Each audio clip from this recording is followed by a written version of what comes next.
han enviado varios saludos de diferentes lugares, como la Casa de Migrantes de Saltillo, varias felicitaciones. La Fronteras con Justicia AC, Humanidad Sin Frontera AC, y les enviamos nuestros saludos también. Bueno, y les cedemos la palabra a Camilo Pérez Bustillo, quien nos hablará sobre el paramilitarismo o estrategia paramilitar. Camilo es un reconocido profesor e investigador del posgrado de Derechos Humanos de la UACM y un impulsor vehemente de los derechos de los migrantes y miembro del Tribunal Independiente de los Pueblos. Cedemos la palabra.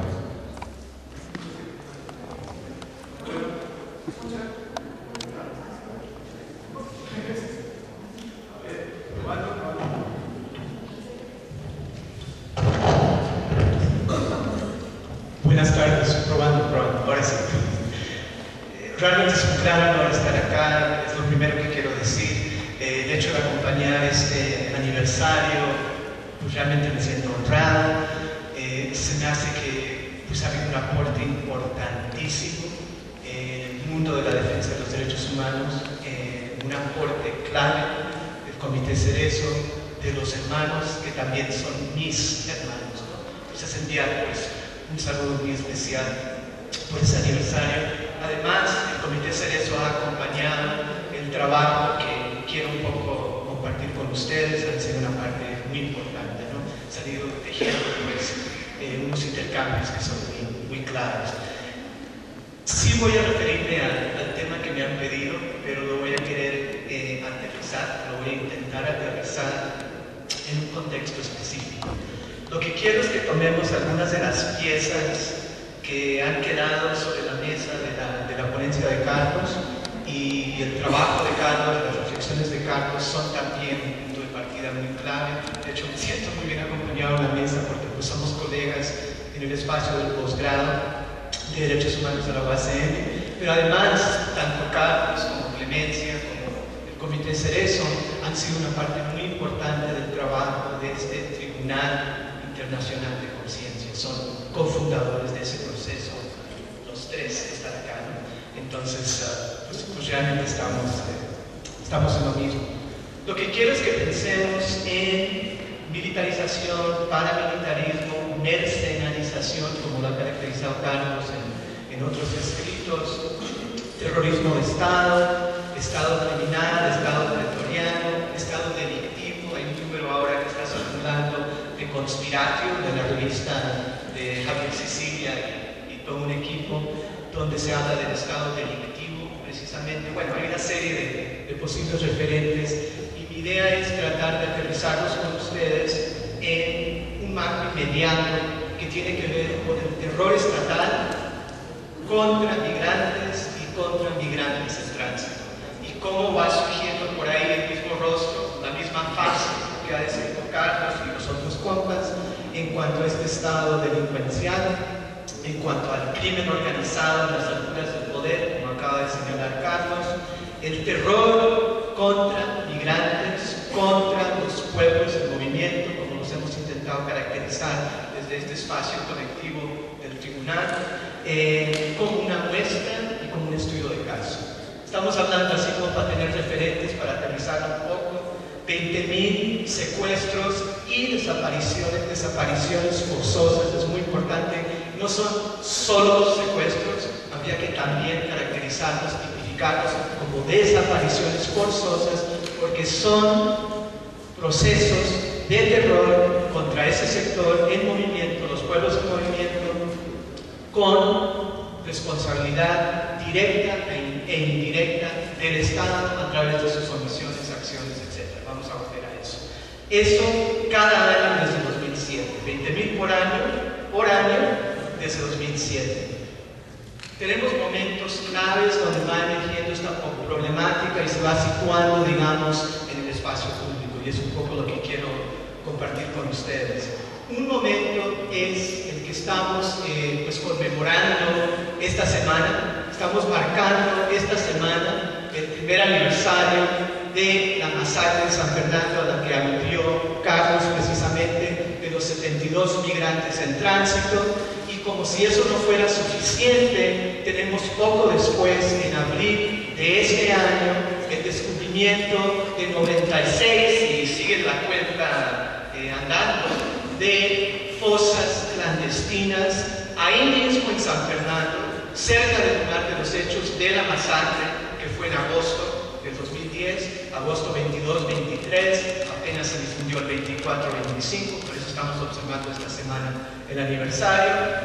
Y en esas fosas se han ido descubriendo, más no identificando, la mayoría todavía no identificados con nombre y rostro y con lugar de origen, pero hemos ido identificando o descubriendo más de 300 personas en esas fosas en San Fernando, y luego las otras que han ido apareciendo en Durango, en Nuevo León, y las otras que sospechamos, como se ha dicho, México como pabellón de la muerte, de sur a norte, desde Chiapas hasta Chihuahua, sembrado su territorio con estas fosas de migrantes en el camino.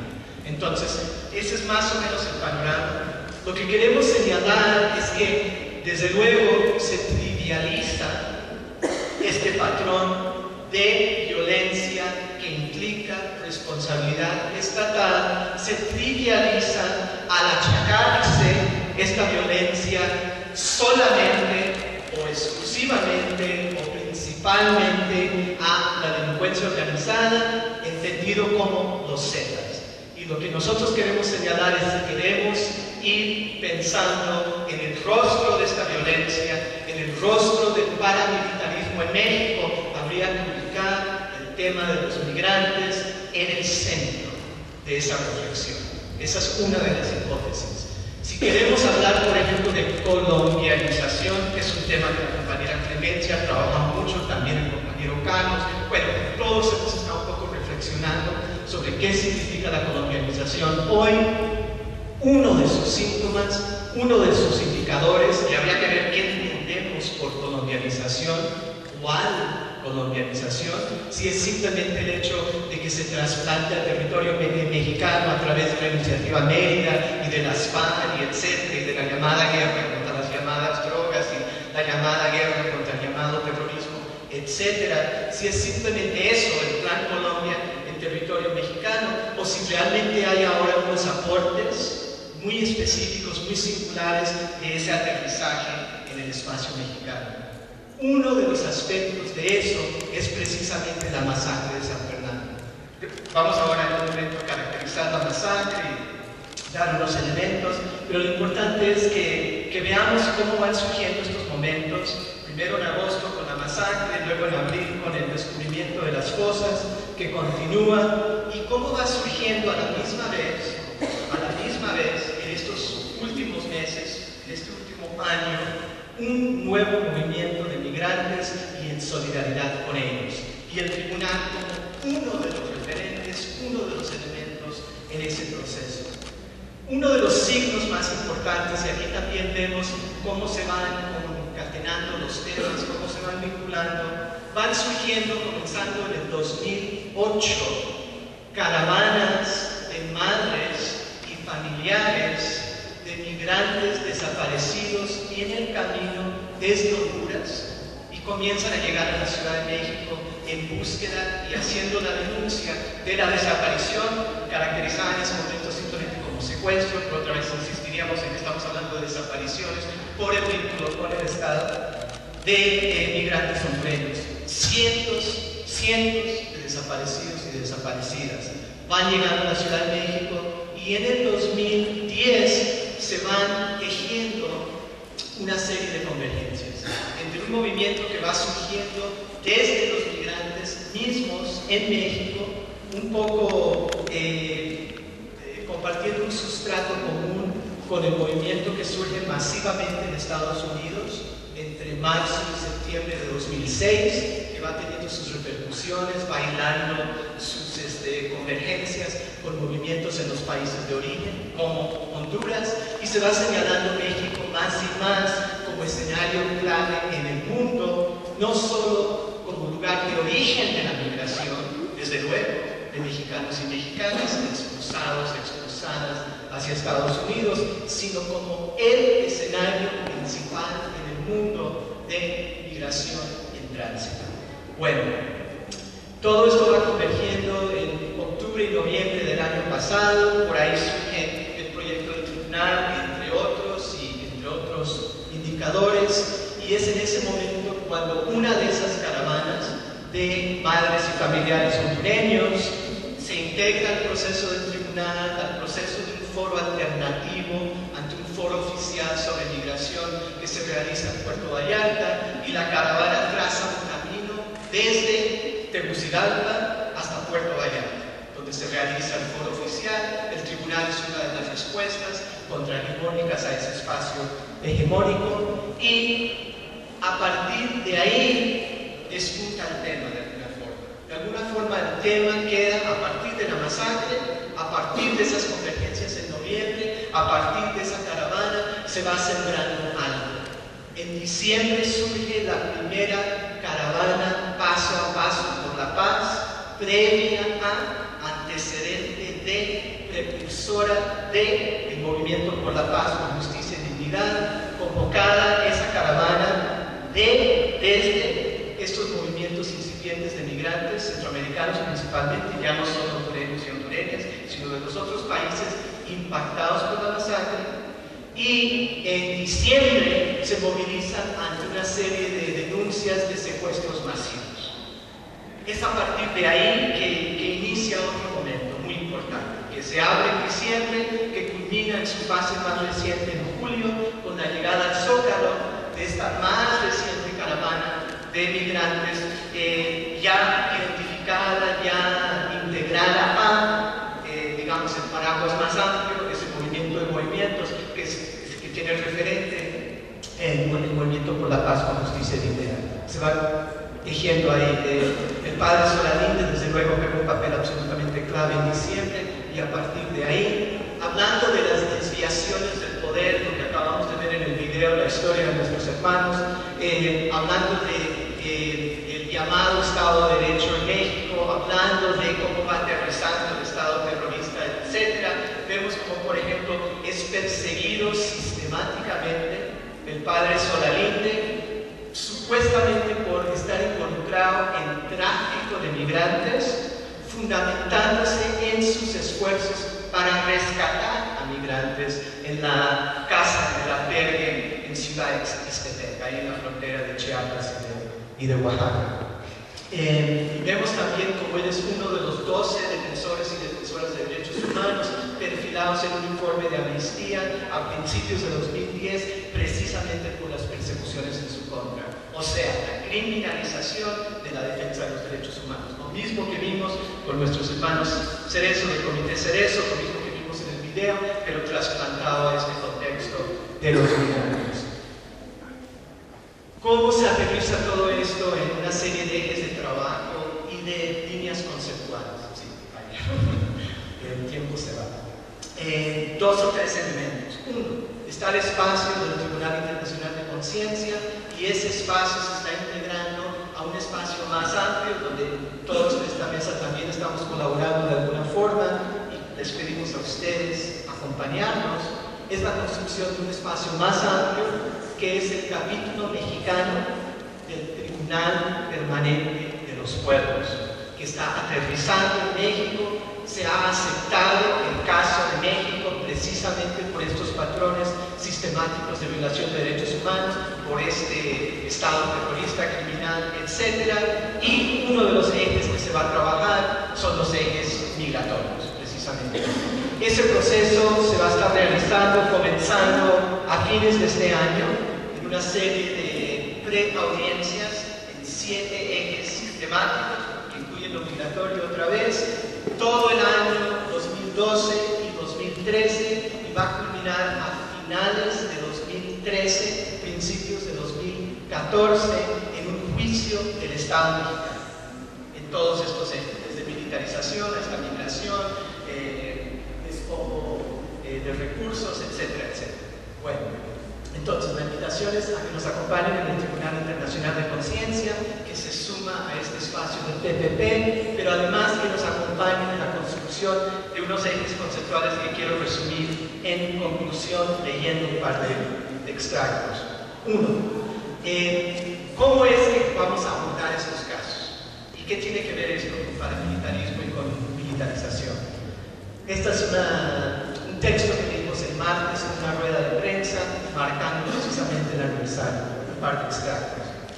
Reafirmamos, hablando desde el Tribunal de Conciencia y desde el espacio del TPP, de su comisión enfocada a la ley migratoria, reafirmamos lo siguiente: nuestro compromiso de darle seguimiento al caso de la masacre, refiriéndonos a la masacre de San Fernando, sus antecedentes, contexto y secuelas, incluyendo las cosas comunes descubiertas en abril de 2011, tanto dentro del marco del Tribunal Internacional de Conciencia como del proceso recientemente iniciado de juicio internacional multitemático del Estado mexicano por el Tribunal Permanente de los Pueblos, y también ante la Comisión Interamericana de Derechos Humanos, donde se ha presentado una solicitud de medidas cautelares desde las víctimas y sus familiares de los 5 países impactados por la masacre, desde Ecuador, Brasil, Honduras, El Salvador,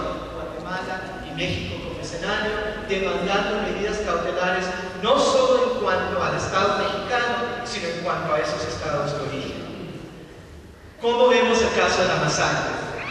Para concluir, vemos el caso de la masacre y su entorno como emblemáticos de procesos entrelazados de 3 tipos de violencia: violencia estatal, violencia estructural y violencia sistémica, que caracterizan el contexto migratorio en el mundo contemporáneo y vulneran los 3 componentes fundamentales de un nuevo derecho universal que estamos afirmando, que es el derecho universal a la libre movilidad humana.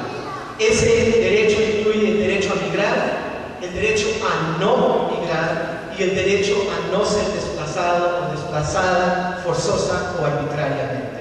Caracterizamos la migración en general como migración forzada, sea de mexicanos y mexicanas, sea de hermanos y hermanas del resto de América Latina y el mundo. Rechazamos por ende la tendencia prevaleciente en las políticas migratorias a escala mundial y en México también, a través de la nueva ley de migración, que es nefasta, que implican la subordinación a los supuestos imperativos de la seguridad nacional, de la lucha antiterrorista, de la lucha antidrogas, la militarización de las fronteras, la criminalización de las y los migrantes y la regionalización y externalización de estas políticas. Ya se me fue el tiempo, pero quiero dejar con ustedes, estas son solo como líneas para que las sigamos construyendo juntos, juntas. En estos momentos no solo estamos marcando el primer aniversario de la masacre y de lo que implicó después las fosas, no solo estamos marcando el inicio de estos trabajos del TPP, del Tribunal Permanente de los Pueblos, en México durante estos próximos 2 años, emulando el modelo que el TPP primero vivió en Colombia, precisamente. También estamos marcando, ayer se realizó una audiencia en Alabama, en Birmingham, Alabama, en Estados Unidos, de la impugnación de una nueva ley estatal anti-migrante en el estado de Alabama, la HB 56. Ojalá la recordemos como recordamos la SB 1070 de Arizona.